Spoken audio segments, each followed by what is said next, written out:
Welcome students. इस video में हम लोग देखेंगे जो हम लोगों ने पीछे भी वीडियो बनाई है उसकी कंटिन्यूएशन है, और कैपेसिटर के जो रिमेनिंग टॉपिक्स रह गए थे वो हम लोग देखेंगे जो कि पीएमसी की सिलेबस के अंदर, एमडी कैड की सिलेबस के अंदर मौजूद हैं। तो हम लोग देखते हैं सबसे पहले कि कौन से जिनसे हैं टॉपिक हम लोग कवर करेंगे। सब टॉपिक्स कौन से हैं? Energy stored in a capacitor, charging and discharging, charging and discharging of a capacitor. ठीक है, तो ये हम लोगों ने आज टॉपिक जिनसे हैं वो कवर करनी है। ठीक है, आपके एमडी कैड के सिलेबस के। तो सबसे पहले हम लोग बात करते हैं energy stored in a capacitor की। ठीक है, इस एमसीक्यू सॉल्व करने से पहले मैं थोड़ा सा आपको फार्मूलाज उसे है वो रिमाइंड एक दफा करवा दूंगा ताकि वो हमारे पास एमसीक्यू सॉल्व करने में इजी हो। ठीक है, तो energy stored in a capacitor potential energy की फॉर्म में हमारे पास कैसे आएगी? Energy is equal to 1/2 QV। ठीक है, हमें पता है कैपेसिटर के केस के अंदर कैपिटल क्यू लगा लें, स्मॉल क्यू लगा, कैपेसिटर हमें पता है कि कैपेसिटर के केस के अंदर Q is equal to CV होता है। ठीक है, तो उधर हम लोग क्या लगाएंगे? 1/2। जब CV लगाएंगे तो CV² बन जाएगा। ठीक है, इसी तरीके से हमें पता है जो V है वो किसके बराबर होगा? V जो है वो बराबर होगा Q/C के। जब हम लोग इधर Q/C पुट करेंगे तो हमारे पास आ जाएगा 1/2 Q²/C।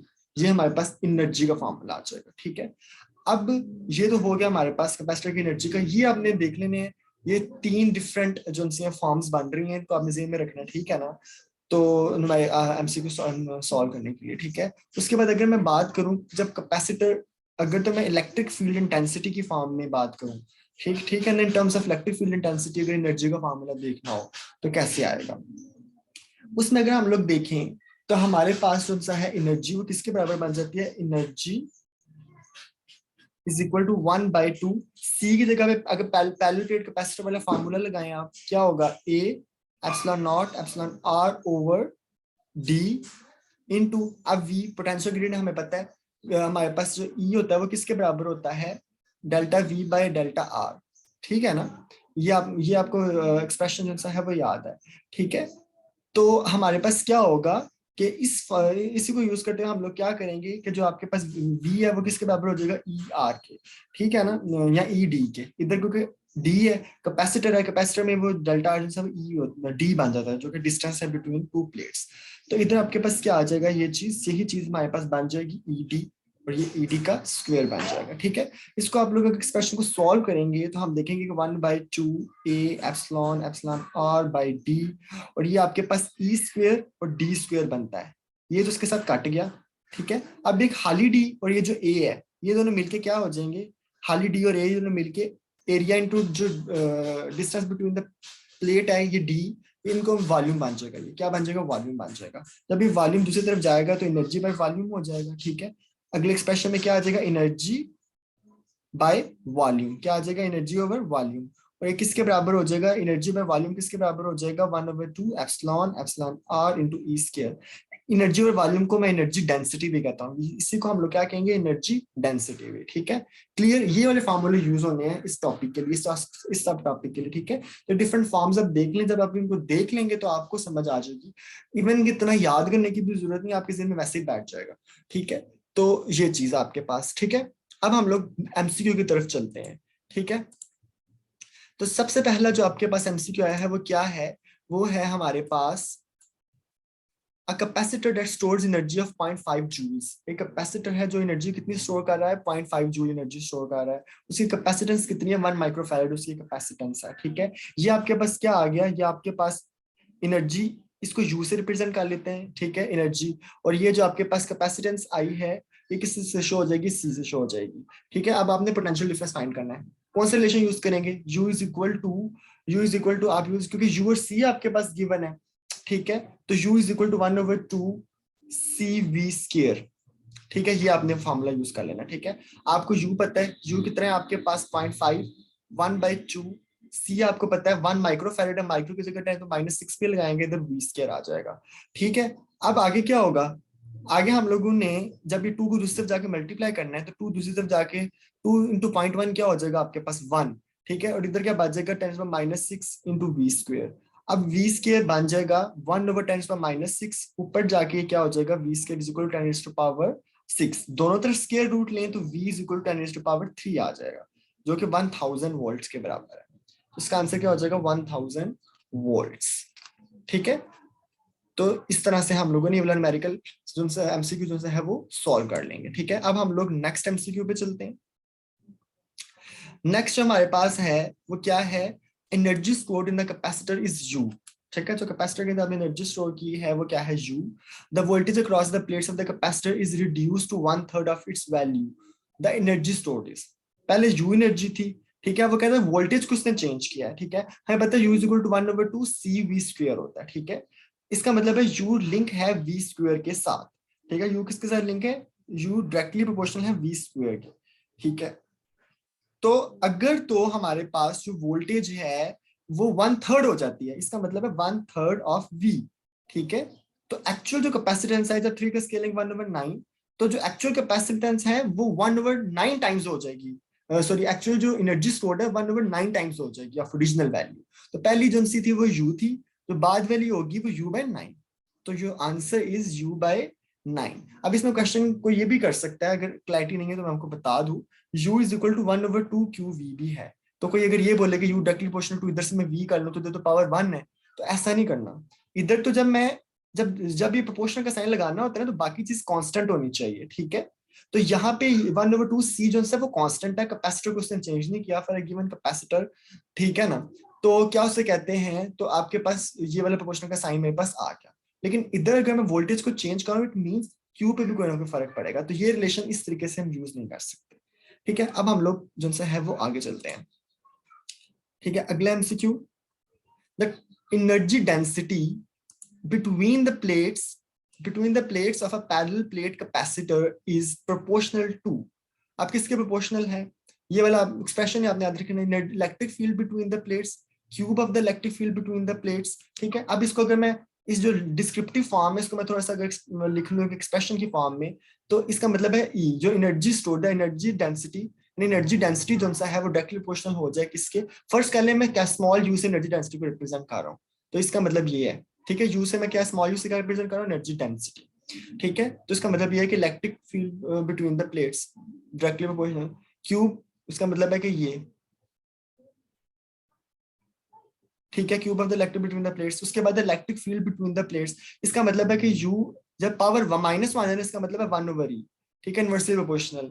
और electric field between the plates, इसका क्या मतलब है कि U directly proportional to square, क्योंकि ऊपर ये क्या लगा हुआ है, इधर ये स्क्वायर लगा हुआ है। ठीक है, तो हमें पता है, हमने पीछे एक्सप्रेशन अभी देखा, जो एनर्जी डेंसिटी है वो किसके बराबर है, 1/2 एप्सिलॉन आर, और उसके बाद ई का स्क्वायर। ठीक है, तो यहाँ से हमें सीधा सीधा ये सारा कांस्टेंट हो गया, तो यहाँ से हमें सीधा सीधा पता चल रहा है कि U directly proportional to E square है। So the option is D.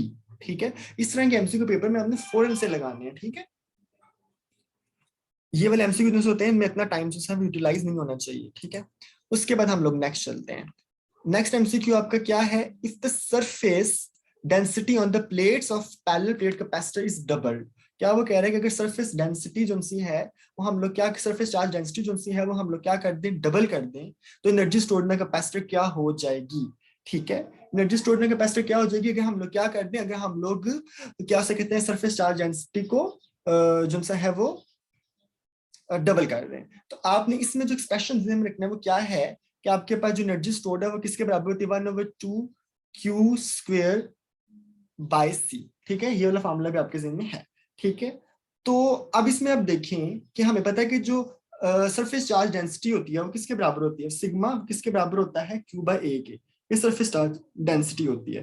तो अगर हम लोग क्या करें, इसके क्यू का अगर हम लोग एक्सप्रेशन देखें तो क्यू बराबर होगा सिग्मा ए के, किसके बराबर हो जाएगा, सिग्मा ए के। तो अब u इज इक्वल टू 1/2, अब क्यू की जगह पे आप सिग्मा ए डालें, सिग्मा ए का स्क्वायर, नीचे हम लोग क्या लगाते हैं सी।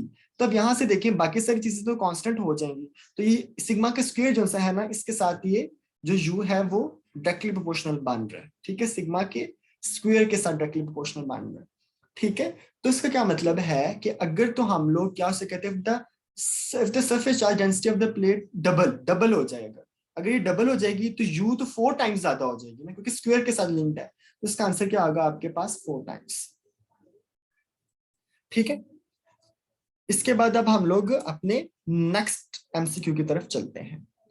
अब नेक्स्ट एमसीक्यू करने से पहले हम लोग क्या उसे कहते हैं, थोड़ा सा चार्जिंग और डिस्चार्जिंग के हवाले से बात कर लेते हैं कि जो चार्जिंग है वो हम लोग क्यों कैपेसिटर की करते हैं, कि भाई उसके मतलब कि जाहिर सी बात है चार्ज उसके अंदर स्टोर करने के लिए, कैपेसिटर के जो चार्ज स्टोर करता है, जो एनर्जी स्टोर करता है कैपेसिटर, जाहिर सी बात है वो कहीं ना कहीं से तो आती है, ठीक है। तो वो जाहिर सी बात है वो हम लोग फिर चार्ज उसे करते हैं कैपेसिटर को, डीसी करंट से हम लोग, डीसी सोर्स से हम लोग कैपेसिटर को जो है वो चार्ज करते हैं, ठीक है। ये कैपेसिटर की क्या होती है, मतलब चार्जिंग होती है, ठीक है। उसके बाद फिर हम लोग कैपेसिटर वही जो चार्ज किया होता है फिर हम लोग उसको अपने सर्किट में यूज कर लेते हैं, ठीक है ना, और फिर वो डिस्चार्जिंग हो जाती है, ठीक है।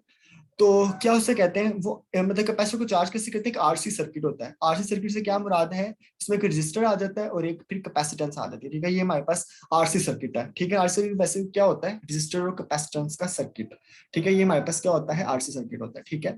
अब पहले ये तो डिस्चार्जिंग वाला सर्किट है। अगर हम लोग क्या उसे कहते हैं, इसको मतलब कि कैपेसिटर को जोड़ देंगे बैटरी के साथ, ठीक है, तो वो इस तरह से चार्ज करेगा, क्या करेगा, चार्ज करेगा। अब इसमें आर की जो इसकी जो रेजिस्टेंस की वैल्यू है और उसकी जो कैपेसिटेंस की वैल्यू, इनको मल्टीप्लाई करें तो हमारे पास टाइम कांस्टेंट आता है, T is equal to R सी।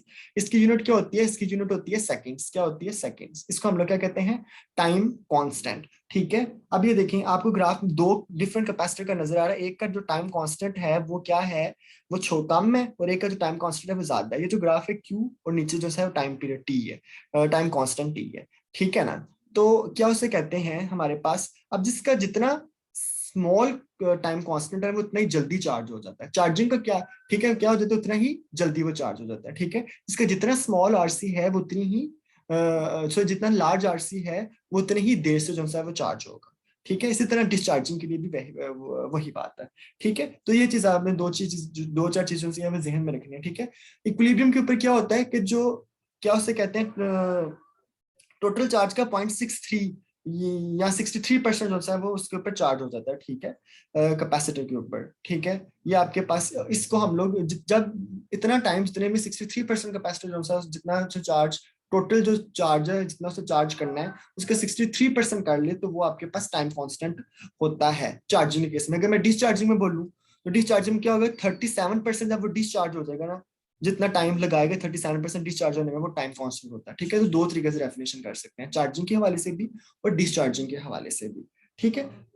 एक और चीज हमने इधर क्या देखी कि अगर किसी का लो आरसी है तो लो आरसी का क्या मतलब है कि वो फास्ट चार्ज करेगा, क्या करेगा, फास्ट चार्ज करेगा। डिस्चार्जिंग केस में भी ये है, लो आरसी है तो फास्ट डिस्चार्ज होगा, ठीक है। अब हम लोग इसके जो कुछ एमसीक्यूज हैं वो देख लेते हैं। A capacitor charge and discharge। अब क्या पूछ रहा है, कैपेसिटर जो है वो चार्ज और डिस्चार्ज कैसे करता है, रैपिडली, लीनियरली, एक्सपोनेंशियली, लॉगरिथमिकली। तो ये आपको वैसे पता होना चाहिए, जो कैपेसिटर एक्सपोनेंशियली जो है वो चार्ज करता है। अगर आप चार्जिंग की क्वेश्चन देखें जिसमें एक्सपोनेंशियल फंक्शन भी आता है, ग्राफ से भी आपको कुछ ना कुछ आइडिया हो जाता है, तो एक्सपोनेंशियल है, ठीक है, इसको ध्यान में रखिए बस। उसके बाद हम लोग अगले एमसीक्यू पे चलते हैं। Ohm times farad is equal to, अभी मैंने आपको क्या बताया था, अभी मैंने आपको बताया था कि जो टाइम कांस्टेंट होता है वो किसके बराबर है, आर सी के बराबर है, ठीक है। आर की यूनिट क्या होती है, ओम, ठीक है। और इसी तरह फैराड के ये कैपेसिटेंस की यूनिट क्या होती है, फैराड। तो ओहम टाइम फैराड क्या हो गया, सेकंड, किसके बराबर हो गया, सेकंड के टाइम कांस्टेंट होता है, ठीक है। ये एमसीक्यू भी हो गया। अब हम लोग नेक्स्ट चलते हैं। There are two separate RC circuits of different time constants, ठीक है। दो सेपरेट RC सर्किट्स हैं जिनका डिफरेंट टाइम कांस्टेंट है, ठीक है। The circuit that has low RC value, ठीक है, दो है, एक की लो RC है, जाहिर सी बात है दो डिफरेंट अगर RC है, ठीक है, एक की लो होगी एक की हाई होगी, तो वो क्या कहते हैं, the circuit that has low RC value. अब जिसकी लो RC वैल्यू अभी हमने डिस्कस किया है, क्या वो चार्ज स्लो करेगा, नहीं, स्लो चार्ज तो नहीं करेगा, वो तो जल्दी जो है वो चार्ज करेगा। डिस्चार्ज स्लो करेगा, नहीं, जो चार्जिंग का रिलेशन है वही डिस्चार्जिंग का है। डिस्चार्ज फास्ट, जी, वो डिस्चार्ज फास्ट जो है वो करेगा, ठीक है। लो आरसी वैल्यू तो डिस्चार्ज फास्ट, ठीक है, इसका ऑप्शन है, ठीक है। आज के लिए हमारे एमसीक्यू जो से हम मुकम्मल हो गए, फिर आपसे अगली वीडियो में जो सी है वो मुलाकात होगी। बेस्ट ऑफ लक और अपनी तैयारी जो सी है वो भरपूर तरीके से जो है वो जारी रखें।